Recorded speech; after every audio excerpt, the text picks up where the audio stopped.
Bien, el mundo, el planeta, sigue de cabeza, no solamente en lo ideológico, en lo político, en materia de retrocesos, en temas de derechos fundamentales, democracia, etc.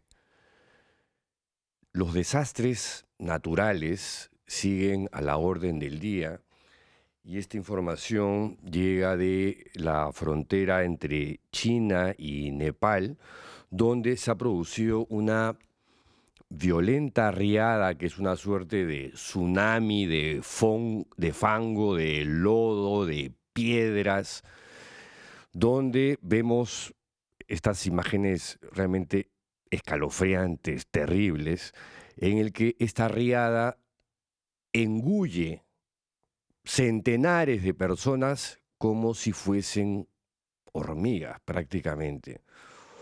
Una cosa pavorosa. No se sabe todavía cuál ha sido el origen de esto. Aparentemente ha sido un terremoto, pero eso todavía no ha sido confirmado como causa. El sismo se ha producido, según la agencia china Xinhua, este flujo de agua, lodo, piedras, se ha producido en el lado nepalí de la frontera con China. El diario nepalí The Himalayan Times sostiene que esta riada o deslave o tsunami de fango habría llegado desde el lado del Tíbet y habría desencadenado este fenómeno dantesco que podemos ver en estas imágenes. No se conoce todavía el punto exacto donde habría comenzado, ni qué cosa ha sido lo que desencadenó este fenómeno. El gobierno de Nepal señala que un terremoto habría sido el desencadenante.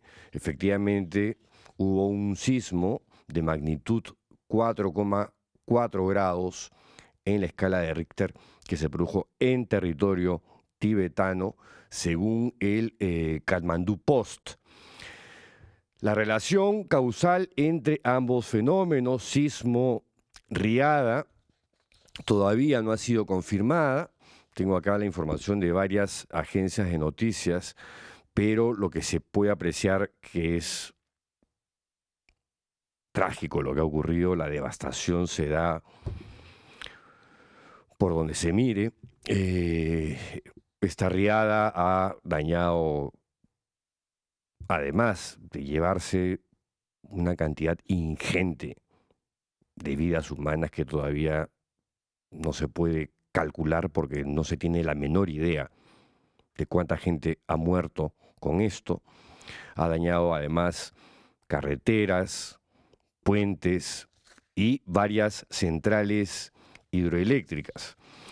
Dice la BBC que la magnitud de los daños ha superado todo lo imaginable eh, y se trataría de la catástrofe más devastadora que ha sufrido Nepal desde el terremoto del año 2015. En fin, en otras noticias, el New York Times, el consejo editorial del New York Times ha publicado una nota titulada La injerencia de Trump en las elecciones de noviembre socava nuestra democracia, la democracia de los Estados Unidos. El consejo editorial del New York Times está conformado por personas independientes a la redacción del diario, que empieza con esta nota diciendo que la señal más clara del colapso democrático es la negativa de un partido político electo a abandonar el poder. Es increíble que estemos hablando de estas cosas en los Estados Unidos, supuestamente uno de los países emblemáticos, defensores del Estado de Derecho, de la democracia, que con Donald Trump se ha ido al carajo, ¿no? De acuerdo al consejo editorial del New York Times, este cambio suele comenzar lentamente, gradualmente, pero puede terminar en una autocracia. E insisto, estamos hablando no de Rusia, no de Nicaragua, no de Corea del Norte, no, de los Estados Unidos de Norteamérica. Nada menos. El consejo editorial del New York Times, en una nota bastante extensa, hace un seguimiento de 12 categorías que indican claramente una erosión democrática en su sistema. Entre otras, manipular la ley para mantenerse en el poder. Reprimir la libertad de expresión y la disidencia. Persecución de opositores políticos. Una vez más, esto no es Venezuela, no es la Nicaragua de Ortega y Murillo, no es la Rusia de Putin. No, es el Estados Unidos de Donald Trump. Desafío a los tribunales, crear un culto a la personalidad, utilizar el poder para beneficio personal y así. Es impresionante. Es la descripción de una república bananera. Dice, puede ser el Perú también, ¿no? Sí, no, pero estamos hablando de los Estados Unidos de Trump. La señal más clara de que una democracia ha muerto es que un líder y su partido hacen imposible que sus oponentes ganen unas elecciones y se mantengan en el poder. Una vez que se llega a esa etapa, el cambio es extremadamente difícil de revertir. Las categorías señaladas acá en esta nota del consejo editorial del New York Times se basa en entrevistas con juristas, politólogos, historiadores y otros expertos en temas relacionados con la democracia. Y en el plano local, Martín Schoich, exodálite, autor de uno de los libros más importantes sobre el caso sodalicio, titulado Las líneas torcidas, ayer publicó en el portal español Religión Digital un artículo titulado Caso Sodalicio, una absurda querella más contra Paola Ugaz. En el portal español Religión Digital, Martín Schoich habla sobre esta querella de difamación entablada por la Asociación Civil San Juan Bautista contra Paola Ugaz. La Asociación Civil San Juan Bautista niega cualquier vínculo con el Sodalicium Christiane Vitae, ex Sociedad de Vida Apostólica, que fue suprimida por el Papa Francisco con la participación decisiva del entonces obispo de Chiclayo, luego cardenal prefecto para el dicasterio de los obispos y actual Papa León XIV. Sin embargo, Martín Schoich, en un largo artículo, recuerda que José Antonio Eguren Anselmi, en su momento sacerdote y miembro del sodalicio, que fue también arzobispo de Piura y Tumbes, eyectado por el entonces cardenal prefecto para el dicasterio de los obispos, Robert Prevost, expulsado del sodalicio por el entonces Papa Francisco, José Antonio Eguren Anselmi decía, fue uno de los fundadores de esta Asociación Civil San Juan Bautista que ahora está querellando a Paola Ugaz. Y fue su presidente inicial, recuerda Martín Schoich. Eguren mantuvo responsabilidades directivas en la asociación hasta que renunció formalmente como asociado en abril del año 2001. Sigue recordando Martín Joyce que Eguren no fue el único miembro del sodalicio que intervino en las estructuras relacionadas con esta asociación. Miembros del sodalicio con distintos tipos de vinculación, dice Martín, ocuparon responsabilidades y participaron en operaciones realizadas a través de ella.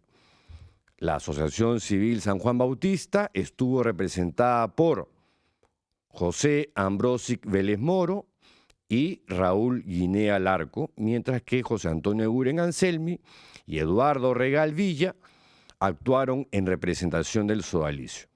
No es un dato menor, subraya Martín. ¿Por qué Eguren, Regal y Ambrosic eran sodalites consagrados? Guinea era un sodalite adherente, es decir, miembro de la familia espiritual. Y aquí viene algo que debe considerarse, ¿no? Que las actividades e iniciativas de los miembros, tanto como los bienes que poseían, estaban sometidos a la obediencia debida a los superiores según las normas institucionales vinculantes. ¿Esto qué significa? Que cuando miembros consagrados, miembros formales de la organización disuelta por el Papa, participaron en la creación o administración de iniciativas económicas, se puede legítimamente cuestionar que pudieran actuar exclusivamente a título individual, porque eso es lo que están diciendo. Que hayan personas vinculadas al sodalicium que a título personal participen en la empresa, claro, eso a cualquiera le suena, sí, normal. Pero en el sodalicium, que estamos hablando de una organización suprimida por ser una secta, no habían decisiones a título personal o individual. Eran decisiones avaladas por la organización, por el cuerpo. Retomo el texto de Martín. Todo sodalite estaba obligado a subordinar sus intereses personales al sodalicio como institución. Porque era una secta. Vuelvo al texto. Con eso, dice Martín Joyce, se derrumba el argumento de Percy García Cabero, que es el actual abogado de la Asociación Civil San Juan Bautista. Lo era antes, lo era ahora. Los estilos, por más que digan que ya hay otra gestión, son otros los propietarios, pero el estilo, los métodos, siguen siendo los mismos si me preguntan. Pero vuelvo al texto de Martín. Cuando sostiene García Cabero que vincular a la Asociación Civil San Juan Bautista con el sodalicio es absurdo, ¿no? Entre comillas, eso es lo que dice García Cabero, basándose en que ambas son efectivamente entidades jurídicamente distintas. Esa separación no elimina los vínculos históricos y disciplinarios. La conexión de Eguren con el caso adquiere otra dimensión porque el actual abogado de la Asociación Civil San Juan Bautista ya había intervenido en un conflicto entre el arzobispo y Paolo Ugaz en el 2018 y poquito antes con este pequeño servidor. Entonces, que el abogado de la asociación sea alguien que nosotros vinculamos con el sodalicio, bueno, cae por su propio peso, ¿no? Por más que él diga, yo no soy sodalite. Nadie dice que eres sodalite, que estás vinculado a gente del sodalicio. No me digas que no, pues. Se trata de un juicio rocambolesco que no cumple con las garantías debidas, que no cumplía con las garantías debidas. Y bueno, y sigue desarrollando el tema que la verdad no es un texto que no tiene desperdicio. Bien, vamos a los temas del día de hoy. Ya tenemos una comunicación con Zoom con la periodista Graciela Villasís de Territorio Tomado. Chela, bienvenida. Hola Pedro, ¿cómo estás? Te quería Gracias. hacer una pregunta muy específica. ¿Cuáles son las consecuencias de esta decisión del fiscal de la Nación, Tomás Aladino Gálvez, de desactivar las fiscalías de lavado de activos? Perdón. Bueno, específicamente de haber removido a 23 fiscales de lavado de activos y a 13 sacarlos de, digamos, y llevarlos a otro subsistema, ya sea de narcotráfico, de, no sé, ¿cómo le llaman? Minería, no, bueno, otro tipo de fiscalías, crimen organizado, lo que sea. ¿Cuál es la intención? Pues yo creo que poder manejar los casos que durante años no los ha podido hacer. Y porque él además, no te olvides, debe muchos favores porque él ha sido puesto en ese lugar por el Congreso. Entonces, hay muchos casos pendientes que no han podido ser resueltos por más poder económico, político que hayan tenido, por ejemplo, el caso de Erasmo Wong, ¿no? La doctora, doctora Villar era la que hace años estaba investigándolo, ¿no? El caso de Erasmo Wong. Y lo estaba haciendo tan bien que acuérdate que Willax pues emprendió una campaña feroz contra los fiscales del caso de Lava Jato cuando ellos nada tenían que ver con el caso de lavado de activos. Ojo, eso es distinto. Pero como no se lograron, digamos, los resultados que ellos esperaban, lo que han decidido, y además esto ya se venía hablando hace un tiempo, Manuela Villar, perdón. Manuela Villar no solamente ve el caso, ojo, ve el caso también Sodalicio. Ah, sí. Entonces, sí, sí, como ella es una, digamos, fiscal correcta, no habla con la prensa, no, es autónoma, no le hace caso a nadie. Entonces la han removido sin mayor explicación, a pesar de que conoce el caso, la han removido a otra fiscalía, creo yo, a una de lavado, de Lavajato. Y en Lavajato, pues como dicen, ya hay solo huesos, o sea, ya no hay que Mm. investigar, ¿no? Pero no es la única, ¿no? Por ejemplo, también han movido a otra fiscal clave, o la han sacado en todo caso, que es Ángela Stocóndor. Él venía investigando a Vladimir Cerrón, es más, ya tenía la acusación para presentarla a Dina Boluarte y a Jimmy Fluker.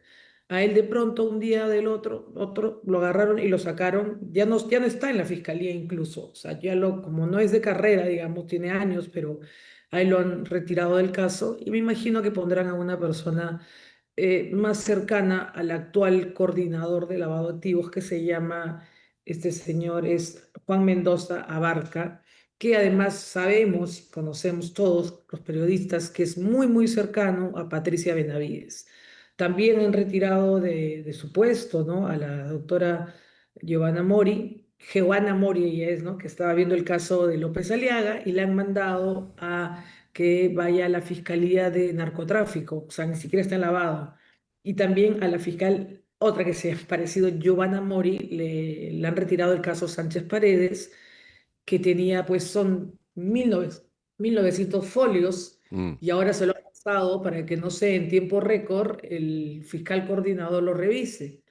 También otro caso emblemático es el de las peruanas, ¿no? El caso de las peruanas era un dolor de cabeza siempre para Patricia Benavides. Tú sabes perfectamente por qué. Porque Patricia Benavides pues tenía el tema Las tesis. de su tesis y además ahora recién, no sé si has visto ayer, que les han devuelto todas las propiedades a las peruanas porque sostienen que el fiscal no hizo una buena sustentación del caso. Entonces, si te das cuenta, lo que ha habido es remover a los fiscales que sí trabajan bien, que no se meten con nadie, que han estado haciendo sus trabajos, pero que tienen casos muy emblemáticos o muy picantes para los intereses de terceros, ¿no? Entonces, los han movido a otras plazas que tienen menos peso y acá lo interesante o lo importante es a quienes nombran, ¿no? Por ejemplo, un último nombramiento ha sido el de Tomás Aleno Gálvez nombró a César Silva Zárate, ¿no? Para que él se encargue, por ejemplo, bueno, a ver, dice, Tomás Aleno designó a este señor César Silva Zárate, quien según documentos, participó en el caso Valquiria, fue designado por Patricia Benavides al equipo especial Cuellos Blancos para consumar la remoción de la fiscal Magali Quirós, ¿no? A él obviamente lo están nombrando en la primera Fiscalía Corporativa para que vea casos emblemáticos. Entonces, acá si te das cuenta, lo que están haciendo es un desmantelamiento de todo el subsistema de lavado de activos tan importante y que también está muy vinculado a empresarios que hasta la fecha no han podido responder con pruebas o demostrar con pruebas su inocencia. Entonces ha llegado Tomás Saladino Gálvez, y acá es un juego de a dos, no es solo Tomás Saladino Gálvez, acá también Patricia Benavides trabaja en pared con él. Por muy buenas fuentes sabemos que ella fue la que pidió que se pusiera este coordinador, ¿no? Se hablaba de que lo iban a poner, pensábamos que no, pero lo pusieron porque para que cumpla, ¿no? Algunos objetivos que ellos quieren y que me imagino y no dudo que en los próximos días, semanas los vamos a ver. Algo también importante que está pasando también, Pedro, es por ejemplo en el caso de Vizcarra, ¿no? Si bien el caso de Vizcarra no es lavado activo, lo estaba viendo Germán Juárez, que era también parte del lavado, bueno, era el coordinador y además fiscal del caso Lavajato. Al haber esta remoción, Martín Vizcarra lo que hace es pedir una apelación sobre sus dos sentencias. Y bueno, una sentencia donde involucra los dos proyectos. ¿Y qué pasa? Como han removido a todos los fiscales, no había quien vaya a sustentar la apelación que había hecho Vizcarra. Entonces, de un día para otro, ellos decidieron mandar al señor Hugo Chávez Julca, que según lo que hemos visto en la audiencia, él dice que él trabaja en Lima Este y que recién el caso de Vizcarra se lo dieron un día antes. Por lo tanto, él no estaba preparado para poder sustentar, ¿no? Digamos, o defender a la apelación que había hecho Vizcarra. Entonces él pide, gracias a Dios le hicieron caso, ¿no? Él pide que por favor le den unos días más porque él no conoce el caso. ¿No? O sea, por último, si no era Juárez, tenía que ser un adjunto, pero como los han removido a todos, no hay quien, digamos, sostenga el caso. ¿Y qué pasa? ¿Cuáles son las consecuencias? Si un fiscal no sustenta bien su caso, si no lo conoce, el juez dice, bueno, ok, ahí queda, se archiva y queda en nada, ¿no? El proceso. O sea, es bien delicado todo lo que está ocurriendo Es en muy el... fuerte lo que estás contando, porque esto, más que un desmantelamiento de una unidad de la Fiscalía especializada en lavado de activos, suena como una revolución perversa. Sí, bueno, y están sacando, además, claro, nadie se puede quejar, nadie puede ir a los medios, porque como ellos han visto que a todos los que se han metido, han dicho algo, los están sacando, entonces ellos prefieren quedarse callados porque tienen que trabajar, porque tienen familia, y empezar de cero cuando ya tienes un proceso. Por ejemplo, la misma fiscal Manuela Villar también tiene los casos más grandes, Panama Papers, ella fue la que cerró el caso de Coteva, ¿no? Y ella es la que tiene Erasmo Wong. Por eso yo creo que las campañas de los de Willax contra el equipo de la Jato, básicamente contra Rafael Vela, era porque pensaban que él tenía el poder de poder cambiar, ¿no? Digamos, la dirección del proceso o fallar a favor de, de Wong, pero no es así. Los fiscales son autónomos y me consta. El coordinador lo que es, como dice su nombre, es coordina. ¿No? Obviamente coordina por mandato también de la Fiscalía de la Nación, pero hay fiscales que son muy cerrados y ellos siguen su línea de investigación. Bueno, a ellos se los han sacado, a todos ellos los han sacado y han puesto, y están, todavía no han puesto, están nombrando uno a uno a los reemplazantes, ¿no? O sea, que así estamos en este momento, lamentablemente, ¿Y en qué, el qué tema. prevés que puede seguir? ¿Qué sigue a continuación después de esto? Mira, ¿qué pasa? Otra cosa más que es importante. Por ejemplo, al fiscal Germán Juárez lo nombraron como coordinador, ¿no? De lavado de activos en enero. ¿Y qué pasó con él? De pronto lo sacan, lo acusan, siempre Willax, ¿no? Siempre todos a través de reportajes de Willax. O sea, Willax hace un reportaje, ¿no? Y la Fiscalía lanzó en la mesa de partes, inmediatamente actúa. A Germán Juárez se le acusaba, bueno, a ver, brevemente, el juez, había un fiscal Amenábar que trabajaba como adjunto de José Domingo Pérez. A este fiscal lo capturan con dinero en la mano, o sea, había pedido una coima de $2.000. Lo encarcelan, ¿no? En el penal, me parece que es de Piedras Gordas, y sorpresivamente vemos con dos cámaras a Carlos Paredes de Willax entrevistando a Amenábar y Amenábar acusaba que había un abogado en la audiencia en la que Germán Juárez participa en Estados Unidos, en la audiencia de Gustavo Salazar, este Ujú. empresario que estuvo enredado en la vía expresa del Cusco y que fue también el presidente de Regatas Lima. Ya, ¿qué pasa? Germán Juárez, creo que con Rafael Vela van y toma su declaración. Pero Amenábar, que no sé por qué, de dónde saca esta historia, que no he trabajado con él, dice que en un papelito, en una servilleta, le pusieron a Germán Juárez como que 1 millón costaba. Este abogado se llamaba Pinares.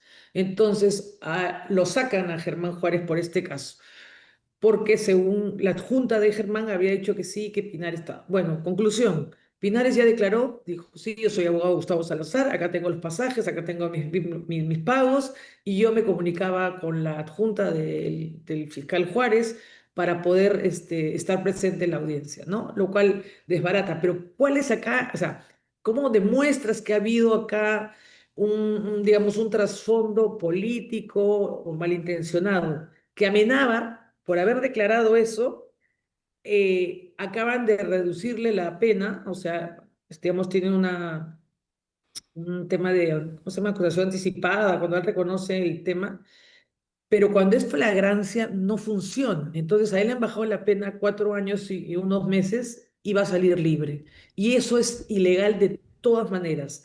¿Por qué? Porque cuando te encuentran en flagrancia no tienes beneficios, pero eso te demuestra que sirvió para los fines que ellos querían. Es decir, sacas a Juárez, que no me es útil porque no me va a cambiar a los fiscales que yo quiero, Mm. pongo uno de mi confianza, ¿no? Y comenzamos a cambiar todo. El problema es que el coordinador sostiene, el coordinador de lavado de activos que han removido a todos los fiscales, sostiene que ha habido un informe. Lo único que se sabe es que ese informe es de 4 páginas y que se basa, entre comillas, en lo que ha realizado el defensor del pueblo. O sea, el defensor del pueblo, muy, digamos, muy diligente, ha hecho un informe donde muestra que el subsistema de lavado de activos pues trabaja de manera muy lenta, que sus resultados son magros, pero no dice él que también es muy cercano a Vladimir Cerrón y que Vladimir Cerrón es precisamente uno de los investigados que estaba lista su acusación, ¿no? En los próximos meses. O sea que todo Entonces, mal, ¿ah? sí, todo mal. De verdad, es peligroso, ¿no? Porque el lavado de activos todos termina, pues, o sea, Mm. en el lavado de activos, además tú de una manera incautas los bienes, por eso es que no sorprende que ayer han liberado más de 150 bienes de alas peruanas, entonces no sabemos qué va a pasar. Nosotros estamos obviamente ahí fieles y siguiendo los acontecimientos, pese a lo que nos digan y nos amenacen y nos escriban tonterías los de Willax, ¿no? Vamos a seguir contando lo que está ocurriendo, porque acá no estamos hablando del lavajato, ¿ah? Fuera del lavajato, o sea, Ujú. olvídate del lavajato. Acá estamos hablando de los investigados por lavado de activos, que son gente poderosa económicamente y políticamente. Bueno, Chela, te agradezco muchísimo por compartir esta información terrible, me parece, pero necesaria. Felicitaciones por tu trabajo. No, al equipo que trabaja conmigo también, ¿no? Que A son todo los. territorio tomado. Bien. Bueno, a ti, gracias y que esto se siga difundiendo. Nosotros vamos a seguir trabajando y mostrando qué es lo que está pasando, ¿no? Tomás Aladino Gabel se ha creado un TikTok donde se le ve como si fuera un Rambo ahí, pero eso es para afuera. Para Mm. adentro está destruyendo todo lo que es la No, lucha. me queda claro después de haberte escuchado. Gracias, Chela, nuevamente. Gracias a ti, Pedro. Un abrazo. Un Estamos abrazo en contacto. también. Fue Graciela Villasís, directora de Territorio Tomado. Pausa y regresamos con Josefina Miro Quesada Galloso.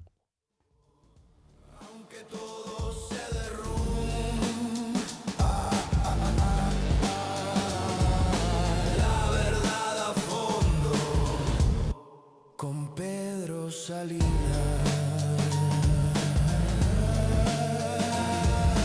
La verdad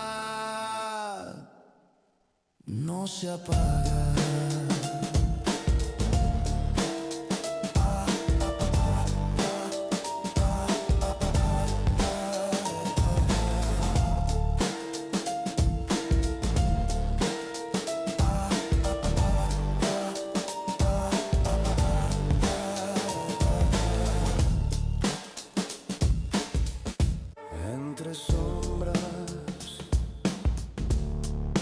la verdad respira.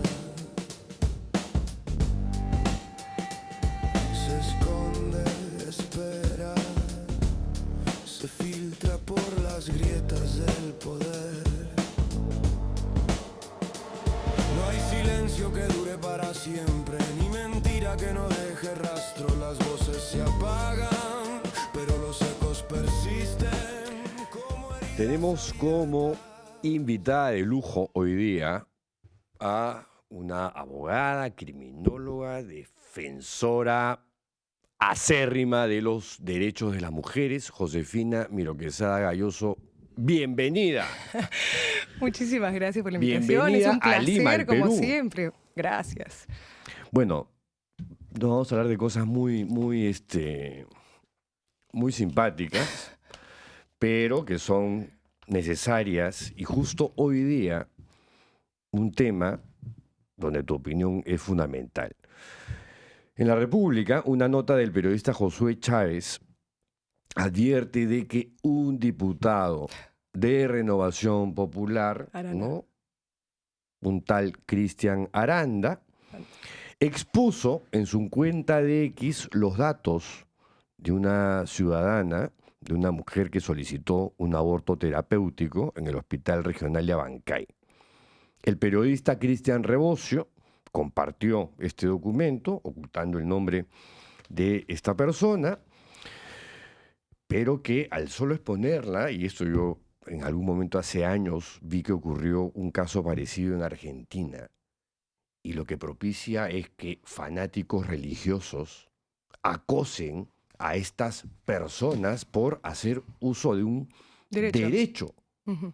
Es increíble que esté ocurriendo ahora en el Perú con esta gente que ahora usan terno y corbata, pero antes usaban túnicas y antorchas, porque de verdad que actúan de esa manera.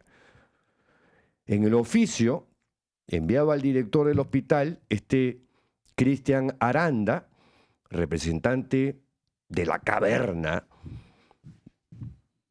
le exige identificar a quienes integraron la junta médica que posibilitaron esto. Según él, su justificación es: consideré necesario ejercer mi función de fiscalización.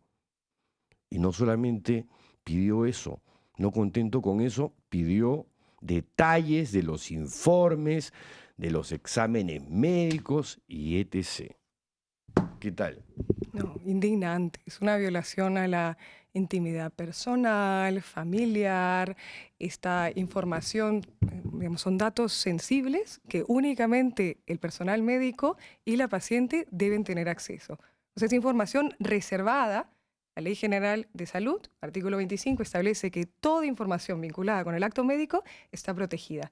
Y no hay ninguna justificación, y menos aún alegar, no sé, función de control político para invadir protección que está reservada no solamente en la ley, sino que es un deber básico de la responsabilidad profesional de un médico. O sea, es parte del juramento hipocrático, ¿no? Que ellos tanto se jactan, ¿no? Siempre hablan del juramento hipocrático de la perspectiva de la vida como bien sagrado, pero no evidencia que parte también de ese deber de todo médico es preservar esa información que únicamente debe ser accedida por el médico y la paciente. Pero sobre todo, además, digamos, más allá de haber revelado datos que son personales y que generan lo que tú has dicho, no solamente el hostigamiento y, digamos, el que vayan a acosar a una persona que tiene derecho, amparado por ley, acceder al aborto terapéutico, sino también que genera un efecto disuasorio respecto a aquellas otras personas que necesitan un servicio de salud esencial, de servicio de salud reproductiva. Con lo cual, no se trata únicamente de generar escarnio público contra esta mujer que está ejerciendo un derecho fundamental, sino que además es un mensaje respecto a otras mujeres, adolescentes, niñas que necesitan hacer uso del aborto terapéutico, que es un derecho y que por más que está establecido en la ley, ya son 102 años de haberlo despenalizado en 1924 el Código Penal, y que tiene una reglamentación acorde, pero que tienen demasiadas barreras para hacerlo efectivo. Y parte de esa obstaculización de este derecho tiene que ver con este clima, ¿no? De amedrentamiento y de, digamos, obstrucción y de silenciar y de estigmatizar a las mujeres que están haciendo un derecho que además es para preservar su vida y su salud. O sea, el Tal Perú cual. realmente está en una situación cavernaria respecto de la legalización del aborto a nivel regional y mundial. O sea, para mí es un dolor de cabeza cada vez regresar al Perú y estar disputando una y otra vez un derecho básico que a nivel internacional existe consenso de que tiene que garantizarse porque estamos hablando de la salud de una persona que ha nacido. O sea, que es una persona, que es una mujer y que tiene más derechos de los que pretenden atribuirle únicamente como, no sé, incubadora, ¿no? Ahora, esto es, me parece, el inicio, ¿no? La regresión viene desde hace rato, Sí. pero este grupo que encarna ese tipo de pensamientos ultraconservadores, de extrema derecha, de un conservadurismo religioso, rancio, Mm. anquilosado, te están mostrando el camino que van a continuar. Porque yo creo que esto es simplemente el inicio. Este no es un desliz, un ups, se le pasó a uno de los nuestros. No, no, porque el líder piensa igual y se zurran en la ley y en la Constitución todas las veces que le sale del forro. No, por supuesto. Y además lo hipócrita es que invoquen la protección de la vida desde la concepción como si estuviera reconocido tal cual en todas nuestras fuentes normativas y se olvidan nuevamente de que hay una vida ahí que proteger, Sí. que es la persona que está gestando. No les importa. No les importa. O sea, hay una instrumentalización de los cuerpos de las mujeres, Sí. ¿no? Pero sobre todo de una mujer que en este caso, nuevamente, ¿no? No estamos hablando de un aborto por demanda, sino estamos hablando de un aborto que es una intervención terapéutica. O sea, ¿qué quieren? ¿Que arriesgue su vida? Sí, Sí, sí. yo creo que sí, claro. Y si se y en- muere, Bueno, ¿qué el importa? costo, Es el par- es costo, parte es del parte costo, del sí. costo, ¿no? Entonces, De esta misión, de esta cruzada absolutamente. religiosa. Y no es que está iniciando, ¿no? Yo creo que el camino lo han trazado ya hace mucho tiempo. Cada vez tienen más presencia en espacios de toma de decisión. Y eso es lo más peligroso, porque es una retórica que se viste de laica, que se viste de un enfoque de derechos, que hablan, digamos, con un lenguaje que pretende ser legítimo, amparado, desde una perspectiva legal, pero que en realidad es una retórica religiosa Sí, neoconservadora no, y que se disfraza de partido político. que se disfraza de partido político, pero es una parece- secta. exactamente. Es una secta religiosa. Exactamente. ¿No? Y es algo que, digamos, nuevamente, no es una única iniciativa. En este caso se pretende disfrazar de fiscalización política, pero ya han sacado su ley que reconoce al concebido como un niño por nacer, con derechos. ¿Recuerdas la propuesta de darle DNI al Sí. concebido? Sí, sí, sí, Es sí, parte sí, de sí. esta misma retórica y acciones y planes que buscan reducir la función de las mujeres a ser únicamente reproductoras, ¿no? A reducir la función social, económica, regresarlas al hogar, reiterar la función de la maternidad como destino biográfico simplemente porque pueden procrear, ¿no? Tienes las iniciativas tantas, por ejemplo, de la misma, nuestra amiga Milagros de Aguayo, Aguayo, sí, que sí. está de senadora, y uno habría pensado que después del albergue de terror, no sé, de repente la población habría reculado. No. Más bien, de repente No, la reafirmó. la gente tolera. Sí, yo creo O sea, que- estas cosas pasan que a mí de verdad que me erizan. Yo digo, oye, esto está pasando en mi país, esto está pasando a vista y paciencia de todos y no vamos a hacer nada. Es escandaloso porque además generó de alguna manera que hasta ella, no digo que recule, ¿no? Pero de alguna manera salió incluso a disculparse por la exposición de las niñas, Sí. ¿no? Obviamente no por forzarlas a maternar o a asumir un embarazo que ha sido producto de una violación sexual, ¿no? Pero que en realidad más bien yo creo que las refuerza, o sea, ellos se sientan más envalentonados para seguir con su cruzada, ¿no? Y es muy peligroso porque yo cada vez, y lo voy a reiterar, ¿no? Me recuerda mucho, o sea, la novela de Margaret Atwood. O sea, yo realmente, o sea, cuento de la criada. recuerdo el cuento de la criada, esta frase que dice, ¿no? Gilead no tiene fronteras. Y ves una representación de ese ideal, ¿no? En distintas latitudes y en distintas formas y en distintos niveles, ¿no?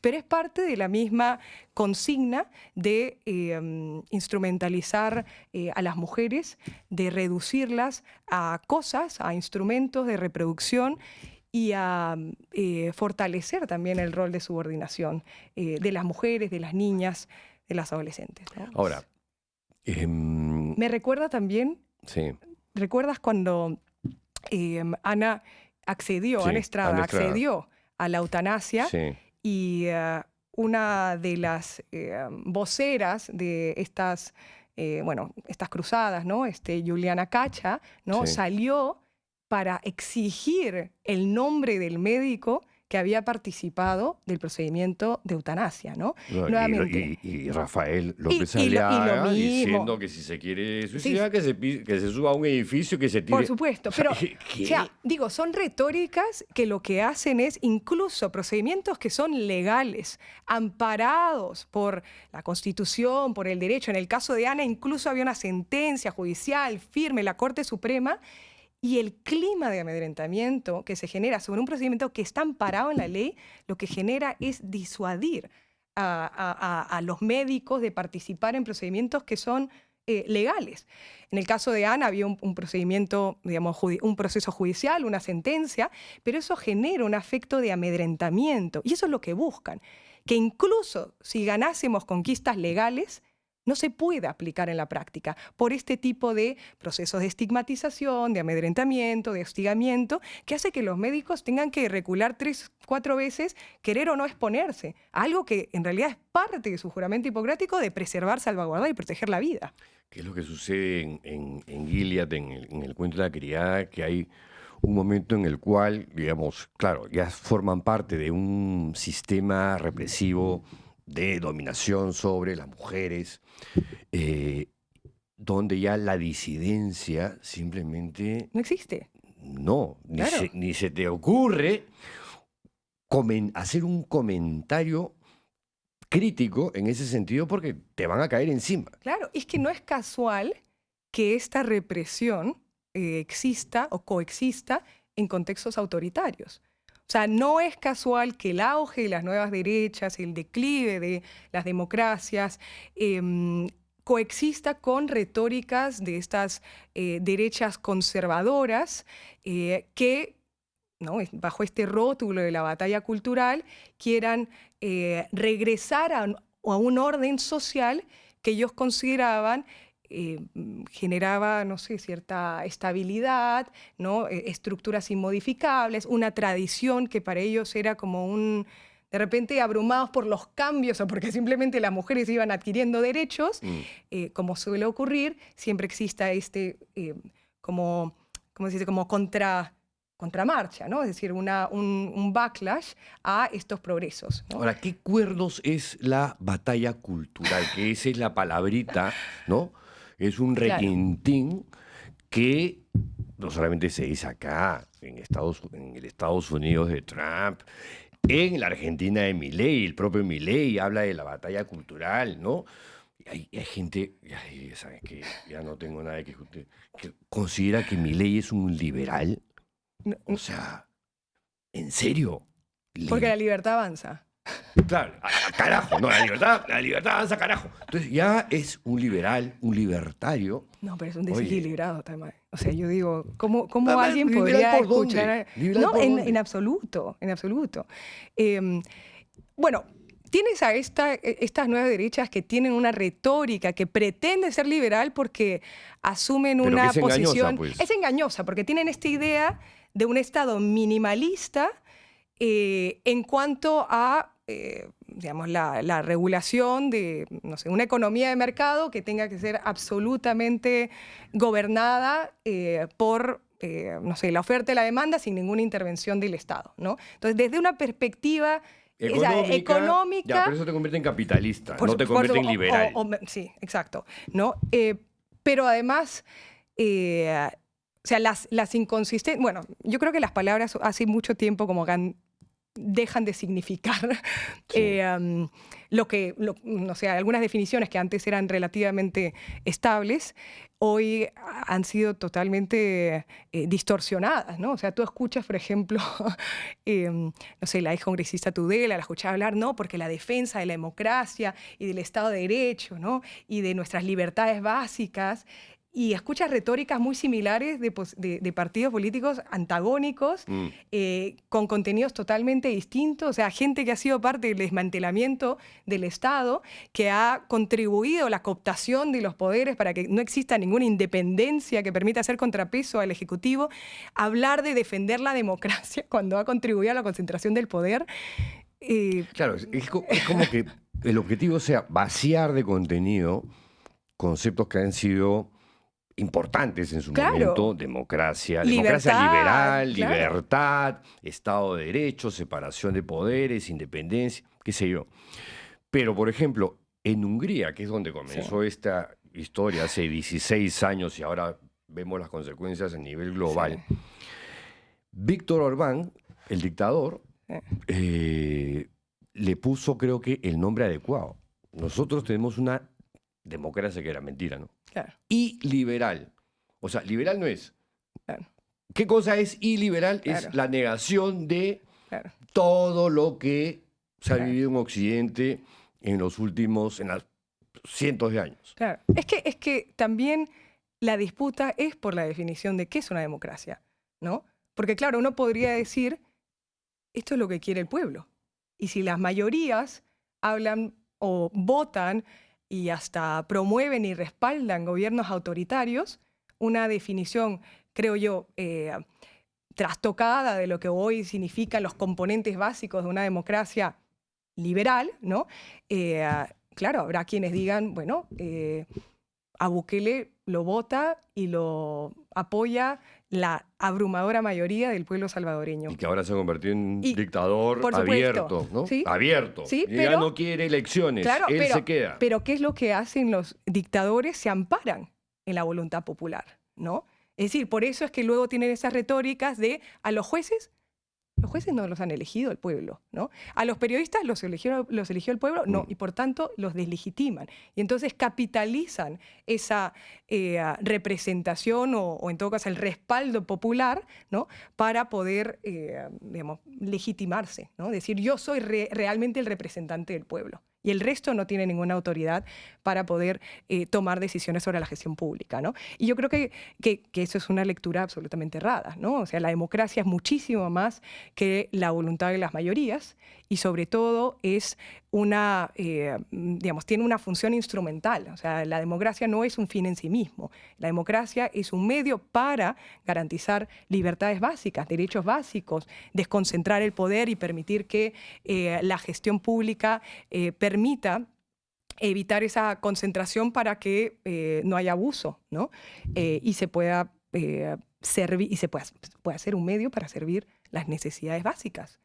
Y uno de los objetivos, lo has mencionado tú ahorita, son los periodistas, ¿no? En Argentina, Milei está en una campaña desaforada, desatada, contra todo aquel que ose criticarle algo.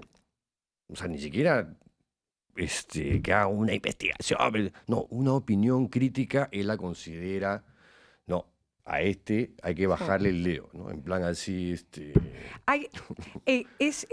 nuevamente, y es parte nuevamente del manual, ¿no? Ahora que he estado estuve en Sudáfrica conversando sobre, bueno, después de los 30 años de una democracia, elecciones por primera vez, luego de culminado el régimen del apartheid en el 94, uno esperaría, ¿no?, que o sea, han habido muchos avances importantes, pero todavía también ahí existen muchos desafíos del declive nuevamente de la democracia.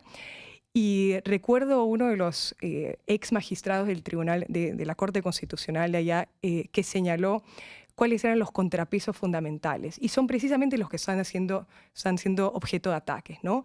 La sociedad civil organizada, los jueces y los periodistas, ¿no? Y entonces son ellos los que en un contexto de erosión de la institucionalidad democrática son los que están siendo los espacios de disputa, de disidencia, y son precisamente los que van a ser objeto de ataques por parte de quienes están Y con los en el poder. pretextos más descabellados, ¿ah?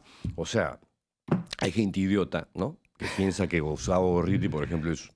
Claro, no, la mente siniestra la mente detrás de siniestra, todo. exactamente, ¿no? Claro. El que está ahí, digamos, conspirando todo Claro, el tiempo. el hermano mayor. ¿Ah? Sí, El sí, gran sí, sí, hermano. sí, el gran hermano. El gran hermano. Eso por un lado. A César Hildebrand, ahora Sí. el asesor de Keiko, o un amigo consultor de Keiko, Claro. se ha ido Quería. contra Hildebrand. Sí. Comentaba hace un rato esta nueva campaña contra Paolo Ugaz, desde una asociación civil que estuvo originalmente vinculada al Coalition y ahora dicen que no tiene nada que ver, pero el abogado es el mismo, ¿no? Sí. Y los métodos y el estilo Sí. son exactamente Sí. iguales. Sí. Y en realidad el castigo es la denuncia. Porque es desgastante. No Sí, importa, no, no me vas a importa. contar a mí. Por supuesto, o sea, que tú lo has vivido en carne y hueso. No importa cómo desemboque, digamos, posiblemente la justicia les dé la razón, ¿no? Porque evidentemente está amparado en la Yo libertad ya no de estoy tan expresión. seguro porque después de haber conversado ahora con Chela Villasís, ver esta Bueno, la fiscalía campañita... está cooptada, pues. La fiscalía está cooptada, Absolutamente. pero los jueces todavía son un campo de resistencia. Pero tienes Pero como todavía. ariete a Fernando Rospigliosi, Claro, que porque quiere mientras barrerlo. que Keiko sale los domingos para hablar sobre el cuidado facial, no sé qué, y lo otro, y se pone a sombreritos, lo tienes a Rospigliosi un día sí, otro no, en una ¿No? Ordenando a la Junta campaña- Nacional de Justicia Sí. a jueces que están Y acusándolos de correctamente comunistas, aplicando el control caviares, difuso. mafiosos, jueces prevaricadores y qué sé Sí, yo, ¿no? sí. Y después dicen, y el susto al comunismo. Cuando, o sea, no se dan cuenta que el comunismo Claro, tiene la misma vena es autoritaria. la misma cosa, es la misma cosa. O sea, eso que le tienen miedo es lo que están... O sea, Replicando. no, ya no entiendo. O sea, te lo juro, que este país lo verdad, provoca tirar la toalla. ¿O no? No. ¿Ah? Provoca. Pero provoca. Provoca, sí. Pero, nuevamente, yo creo que todavía hay periodismo independiente, evidentemente desgastado, objeto de ataque. Se presentó, creo, hace unas semanas un proyecto de ley que busca también Sí, como sí, sí, criminalizar criminalizar, expresión. sí. Entonces, eso va a seguir ocurriendo, ¿no? Y Y lamentablemente... por la misma gente de Renovación Popular, y por la misma gente. que son los exacto. aliados Por supuesto. más cercanos del fujimorismo. Por supuesto, ¿no? Pero por eso es tan importante preservar y proteger, ¿no? O sea, yo recuerdo cuando Óscar Martínez, ¿no?, que es este periodista excelente que ha reportado, digamos, de El Salvador, que ha trabajado en El Faro y que fue uno de los principales periodistas que denunció los acuerdos que tuvo Bukele con las pandillas y que generó o contribuyó a la disminución de la criminalidad. Él destacaba cómo era que cuando destituyeron al fiscal de la Nación, como que ya estaba en un punto, y luego a los magistrados de la Corte Suprema, ¿no? Nadie salió a protestar por ellos, ¿no? Porque la gente no sabía, digamos, quiénes eran, o porque en realidad la situación es tan compleja que se hace muy difícil también para el ciudadano de a pie seguir las noticias que están, digamos, convulsionadas, ¿no? Y que además terminan siendo tan como muy bien pensadas, ¿no? O sea, son este juez que nadie nunca ha escuchado de esa persona, ya, sutilmente suspendido por esto, ¿no? La Junta Nacional de Justicia, que la gente sabe, ¿quién miércoles estará en la Junta Nacional de Justicia?, ¿no? Entonces, yo creo que hay muchas lecciones que aprender de los estados que hoy están lamentando la absoluta captura del Estado y la erosión, o sea, absoluta de la democracia. Yo creo que hoy todavía hay esos espacios de contención que para nosotros y para el periodismo independiente ¿sabes para mí? especialmente... O sea, lo frustrante es que esto ya lo vivimos, José. Pero ya por lo eso atacan vivimos, la memoria histórica también. que O es sea, lo por que, eso es parte del que es pilar lo último que te también quería preguntar. digamos, ¿no? Porque Del manual autoritario. contra eso van ahora. Por supuesto. Contra la memoria. Por supuesto, ¿no? Entonces no es... Y claro, han ido contra el Frente de Justicia para también reescribir la historia a través de leyes de amnistía, que ya lo vivimos, justicia militar, que ya lo vivimos, redefinir los crímenes de lesa humanidad, que Sí. ya ocurrió, ¿no? Entonces, si uno escarba, ¿no? En el pasado reciente, todo esto ya lo hemos vivido, ¿no? Pero el problema es que no basta, ¿no? No basta únicamente el frente judicial, porque ya hemos visto que incluso, que felizmente todavía existen jueces que están ejerciendo el control difuso, inaplicando estas leyes inconstitucionales, que todavía, a pesar de este clima de amedrentamiento, todavía tienen el coraje de hacerlo, ¿no? Pero no basta únicamente los procesos judiciales. Yo creo que es parte de esta agenda, ¿no? De reescribir todo, de reubicar o, digamos, de ensalzar, glorificar a los victimarios y envilecer a las víctimas, de cambiar los roles, de empezar a disputar estos espacios que para mí es parte de... O sea, yo me sorprendería si es que todo el mundo estuviera de acuerdo en la narrativa que está escrita en las conclusiones de la comisión del informe de la Comisión de la Verdad y la Reconciliación y de LUM. Antes que nos gane el tiempo, yo quería tu comentario sobre esta concepción idiota del ministro de Cultura, Alberto Bengolea, que considera que el lugar de la memoria no reconcilia, no reunifica. O sea, según él, tú debes entrar zen y salir zen, ¿no? Claro. O sea, claramente es alguien que habla desde la ignorancia, que jamás en su vida ha entrado a un museo de la memoria. O sea, yo entré en Polonia, a Auschwitz, salí perturbado. No, y A Buchenwald en Alemania, Por perturbado. Acabo de estar en la ESMA, perturbado. O sea, ¿eso reunifica, reconcilia a Argentina? no. Ese no es el propósito. El propósito es recordar que estas cosas pasaron y no deberían volver a pasar. Es que eso es lo que está detrás. O sea, tenemos que recordar, tenemos que... o sea, a veces hay gente que dice, ay, pero lo pasado, pasado. No, es que lo pasado debe informar el futuro. O sea, son precisamente los esfuerzos de memorialización los que permiten que haya una forma también de reparar. O sea, la reconciliación no puede existir en desmedro de la verdad, en desmedro de la justicia. O sea, todo va articulado de la mano, ¿no? Estuve también en el Parque de la Libertad en Sudáfrica. Claro, la decisión, por ejemplo, de no colocar a F.W. de Klerk, que fue el último presidente de la apartheid, con el que se acordó transitar hacia una democracia, no hay ningún nombre del régimen del apartheid. Por supuesto que eso va a generar, digamos, una reacción, va a generar mucho desconfort, va a generar una molestia, una reacción de determinados sectores, pero es que para eso es decir, porque necesitamos abrir ese espacio de discusión y no vamos a tener a todos contentos, ¿no? Y además porque es duro mirarle a la cara a los crímenes horrorosos que cometió no solamente Sendero Luminoso, el MRTA, sino sobre todo las fuerzas del orden que tenían como mandato protegernos, ¿no? Josefina, te necesitamos más por acá, más seguido por acá. Muchas gracias. En serio, Un porque la placer. verdad que a veces uno dice... Hay que seguir. de verdad. Bueno, alguien tiene no que se puede tirar habrá la que toalla. recomponer todo lo que se está destruyendo, ¿no? Te agradezco muchísimo por tu Gracias a ti. presencia el día de hoy aquí en el programa. Muchas gracias. Bueno, y nosotros nos despedimos hasta el día de mañana. Chao.